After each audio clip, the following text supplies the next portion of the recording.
thing I would just note is that you guys heard Jamal Adams is going to have surgery. I think it's tomorrow on his shoulder, and unfortunately he got hit just the wrong way, and you know, and he's going to have to get fixed up. He's been through this before, and he's really rocked by it, of course, but you know, we're all pulling for him to come out and get out of this thing, get back as soon as possible. But really disappointed for him as well as us.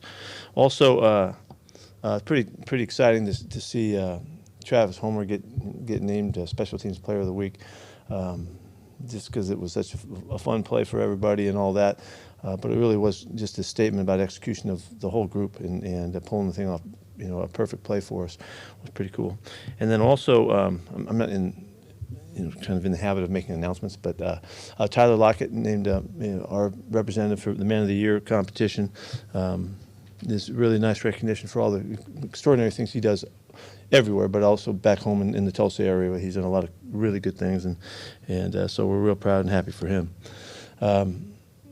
Heading to Houston, we got a big trip coming up. We've got to capture some of the rhythm that we felt in the game last week and add to it. I would love to see us play a good complementary game where we feed off one another on offense and defense, and maybe capture some of the opportunities that could arise in special teams, just to play really good football. And so that's extremely important for us to keep working to getting better and keep believing we can get better and get that done. So it happens to be happening in Houston. Don't know what's going on with them as far as the quarterback situation, who's playing and all that. Two different style guys. Both guys have shown us enough so that we've had a chance to break the guys down and get ready for Tyler Taylor or Mills, and we'll see what that all means. And as we go through the week, we'll prepare for both guys until we know more. So it's a big week for us to come back and capture a win this week and take the next step. So, congrats. Pete, with Jamal, is there added concern or more complication because it's the same shoulder? No, it wasn't as bad as the last time, is what I understand. So, no. What do you guys lose him? I mean, he's been playing well of late. Just what are you losing with him? You lose all of the fire that he brings and the explosive plays and big hits. He's had a couple picks. You know, he's been doing everything except we haven't got him, the sacks that we had a year ago. But other than that, he's been playing really hard and tough, and he's got a lot of energy for us and been very positive. Did he get hurt specifically on that last play that we saw? Yeah. He came out right after that. What went into the decision to have surgery? He needs it. It's clear. He got a couple opinions on it, and he's got to. They got to fix him. Another one into it. He needs to be fixed up. Have you talked to him, and what was his story? Yeah. He was really emotional about it last night, and just because it means so much to him to keep playing, and he's been through this before, and to have to go through it again, just he was much more forward thinking, I think, this morning, and in the note that I got from him, and so he's going to make the most of it. I realize that this may be a better question for a doctor, but is there any indication that the previous torn labrum contributed to this one, or is it just? No, I think he got hit in exactly the wrong spot, and it just was unfortunate that it happened, is what I understand. With Ryan, assuming he steps in, just is it good to have a guy that's played a bunch and you guys? Yeah, I mean, we're very fortunate that Ryan's been playing all year long, and he's been a come-through guy and playmaker and a big contributor. So he jumped right into that spot, and so we're fortunate to have a guy that's been that active.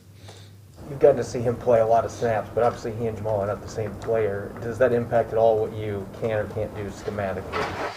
They're a little bit different style, kind of athletically, but all throughout the time we've been together, they've been Ryan's been patterning himself, to play the position the same fashion, whether it's pressure or covering or whatever, and so it won't change us at all in what we're trying to do. You blitzed Adams far less this year. What did you learn about him and how you now use him and can use him? Well, we just, we saw him be targeted so much in protection, which is classic. It's an obvious, thing that teams would do. And so we just, we weren't able to get as much out of it. It had nothing to do with him. It was just schematically, people changed the way they went about it. So we just adjusted to that. Was his number of pass defense plays, was that something that you guys wanted to do at the beginning of the season, or because of the cornerback situation? Tell me what you mean by that, Art. I'm not sure. How much he was in pass coverage as opposed to rushing this year. Was that something because of a cornerback situation that you decided in preseason? No, it wasn't because of that. No, we're just adapting to what's going on, and we'd like to get sacks too. So we would, if we could have got that done, we would have. And schematically, you can. He's such a target that people paid attention to wherever he was always accounted for. The year before, it didn't happen like that all the time. And the statement hadn't been made that a guy just made a historic run at sacks, and so that through an off season and all the pub and the hype and all that, the opponents don't want to get beat in the same fashion, so they schemed to do a better job of it. So we took what we could, and that's it. It had nothing to do with the other side that you're talking about. Do you think the guys haven't taken advantage of those opportunities that open up when the offense is paying so much attention to Jamal? It doesn't work that way. It's not like they're wasting guys on him. He's just 33 walks up and they go, okay, he's right over there, and so that they have accounted for at all times. And we rushed him from all different angles. He was all over the place, and we found that wasn't the right thing to do. Just wasting him running into an offensive lineman, it wasn't the right thing. People around here pay a lot of attention to that trade and contract. What have you gotten out of him in the 2 seasons? What's he brought to the team since you brought him over? Well, immediately, when you give away a number 1 pick, and then that pick is going to come in the future, and that's going to, we had him immediately, and immediately last year he had a huge impact, and he's continued to have a huge impact. Our safeties have played terrific football. These guys they're really, really good together and playing off of one another. So whereas all the hype's about sacks. Well, when's the last time somebody hyped up a safety sack numbers and made a big deal about it? Well, it's because he had such a phenomenal year last year, and we weren't able to capitalize this year as much as we'd like. We came out trying, but he's meant a tremendous amount. He's physical. He's tough. He's got great energy. Practices like crazy. It's really important to him. In that, the leadership that comes from a guy who plays that hard and throws his body around like he does, it's hard to measure that, And so, I think he's been a fantastic get for us. And I go back to you get him immediately and he's playing for you, and you pick another guy and then you figure out, can he play and how does he do as he's transitioning into the league? And there's, we had immediate response out of that. Do you need to do anything to add to your safety depth at all with him out and Marquise out? There's a couple things that we're doing internally, yeah, and we obviously check the wire, we look about what other options there are and all of that, but immediately, because our guys are in the meeting rooms with us, we got to make our adjustments there. It's fortunate that, like we said, that Ryan can take over immediately and jump in there. The ability that Bradley McDougald could come back, he's a free agent, right? He's one of the names that we went through, and we talked about it. Played that dime package on occasion this year with Ryan coming on as the 6th guy. Do you have the depth to be able to continue that now? And wait and see. Why tell them? We'll wait and see. It has been really effective for us. We've turned around our 3rd down numbers, and that's when that basically has been applied. We're up there, and that's been a big factor in getting Ryan on the field again. We did it early in the year, and then we came back to it. I think one of you guys suggested it, and so we decided to do it. And but Ryan's had a big positive impact, and so. You mentioned that you've seen both their quarterbacks with the rookie Mills. What have you seen out of him? He's really smooth. He throws the ball really nice. He's got a good enough arm to throw everything. He throws the whole offense. He's moved well enough, and when he's taken off, he's still a young guy trying to figure it out. Tyrod's been around a lot, played a lot of football, so there's a difference in the background and the history, but. David's done a nice job. You can see he can play the position. He's not struggling at all. He gets the ball out of his hands well when you pressure him and things like that, so he's not getting hit. Like some of the young guys can get banged around, and so he's done okay. They've had a lot of turnover on their defense, but they forced 18 turnovers this year. What stands out about their defense in that regard? They really, Lovey's got them really flying around. They've got a real attack mode mentality, and that always has a chance to be disruptive. And the defense that really starts up front with them, and the way they come off the football and attack the line of scrimmage is like it's Lovey goes all the way back to his Tampa days, and I think as I see it, and the scheme is similar, where it was always built around the guys up front attacking, and they're very aggressive, and so they make things happen, Jacob Martin sort of become for them the kind of player you guys envision? Yeah, unfortunately he has. He's been a real big effort guy, real consistent. We always talked about the motor that he had, and he continues to play really hard and plays really fast, and they move him around and try to, place him in places that, to make the most of his pass rush, but he chases the football as well as you can, and we missed him. He was a really nice player. Coach, you may have answered it Monday, but just given your record, how much confidence did that win give you going forward? How much confidence does Sunday give your guys? Do you see it this week in the building? Yeah, there's no doubt. I mean, we've lost enough games. We lost enough. We figured that thing out. We need to keep building on the wins, and go from it, because it's such a different feeling. It is, and from the locker room, getting off the field, just coming off the sidelines as the game's over, things shift, and so we're working to build on that and try to capture the good and the fun and the playmaking and the continuity that we felt to finish the game and all the things that were necessary, and carry that over.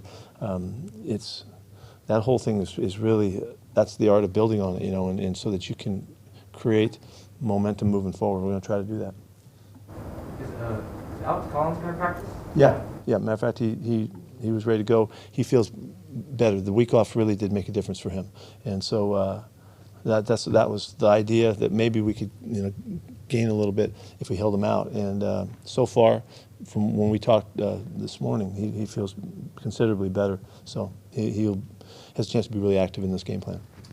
Kind of declared that Brandon wouldn't practice all week. That was on Monday. Is he a guy who may need to go on IR? Is his shoulder that bad? That's not what we're thinking right now. Damian Lewis gonna be back? Yeah, he was out today, ready to go. So he's got to make sure, we have to make sure we get him through the week. But that's a real plus to get him back out there. What's the thought with Adrian for this week, the plan? We're going to see how it goes, see how the week goes. It was the same thing as last week. Remember last week we had 3 guys that were on the injury list, and we got to see how it goes. So one day at a time. I think DJ and Sydney are both 2 guys on expiring deals. Have they shown you enough that they could potentially be your future, your corner position after this season too? Will you say that? I missed something there, threw me off. Go ahead. Ask the question again. DJ and Sydney just are on expiring deals. Like they'll be free agents. Expiring deals. Okay, that's yeah. So it's shown you enough. Like these guys could be the future of the cornerback position for you. They're playing good football now, and Sydney jumped in again and got his chance with Trey going down, and he played a really good football game last week. So those are really important spots in our evaluations. Of course, we love, really, DJ, we've loved what he's done, and Sid had a heck of a couple games. He had some really good play for us. So, yeah, and Bless Austin's got a little bit of play time, too. We're trying to develop, some depth there, because both those guys last week were, DJ, I think, was on the injury list. I don't know if Sydney was, but they've been in and out of kind of some nagging things, But they're making it, and so we've got to develop our depth as well. But both those guys are playing good, and they're certainly in the thinking, that they can be capable to play next year. What did you see out of Rashad Penny, having him come back into the lineup for you last week? I liked him. I thought it was a little, got a little boost for him. When you go back, you take the run from 2 weeks ago and a couple weeks ago when he popped out pretty good, and then the screenplay was kind of cool. That he, nice instinctive run. And, he ran hard and looked good and felt good. Came out of the game okay, finally. So let's take the next step. He's going to play a lot this week. Pete, you mentioned Tyler off the bat with the Man of the Year, and on game day you talked about him talking to the team. He's not always the most outspoken leader in this group, but what has he meant to the program just over the years? He's been a marvelous pro. I mean, I say that because of his consistency, and consistency at such a high level. I mean, he's never not been at a top level of play. Not always recognized for it for whatever reason, although I think in the last couple of years his numbers continue to be so crazy positive that everybody's aware of him, and he continues to make huge plays happen in the game, and then he makes difficult plays look routine. I mean, the catch he makes on the sidelines in front of the bench was like as perfect a catch, like the one he had against the Rams in the corner of the end zone. It's as perfect a body control and timing and feel and all that as you can make. So he makes the plays that support the guy as a leader on your team. He does. I do call on him quite a bit. He does more than you think. I mean, he's kind of soft-spoken and all that, but he has a lot to say. He's got a great sense for what's going on, and he's been here through a lot of stuff, and he has a real voice. And so again, just illustrated again what happened on the weekend. So, but he gets some airtime now. He don't think that he's not held under wraps at all. From a coaching strategy standpoint, what most impressed you about the Monday night game, the weather conditions?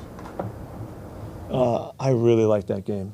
Yeah, I like that game a lot. I've been in that situation a couple times and back there, and I watched that game, kind of intently because I wanted to see if they could pull it off, and hang with it. And I thought Bill did a marvelous job, of just playing the elements and knowing how the game was going. I thought he ebbed it really well, in that he stayed with it and kind of kept it at the edge. I thought it was a really masterful job. But both teams played for it,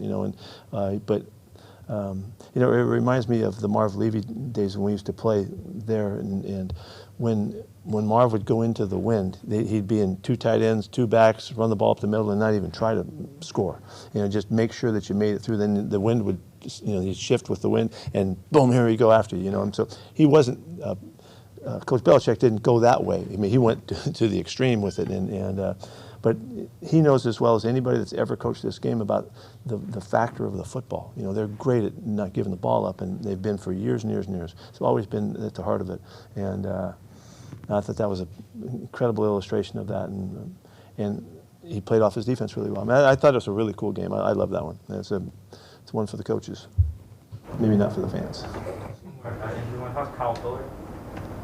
He's not practicing today. Remember, we said that he has a contusion and not a sprain, and so we just got to see how it responds in the next couple of days. So we'll give him a couple of days and see what happens. Any other injuries we didn't ask about from the game? Everybody else picked it out okay? We're good. Yep, we're good. Okay.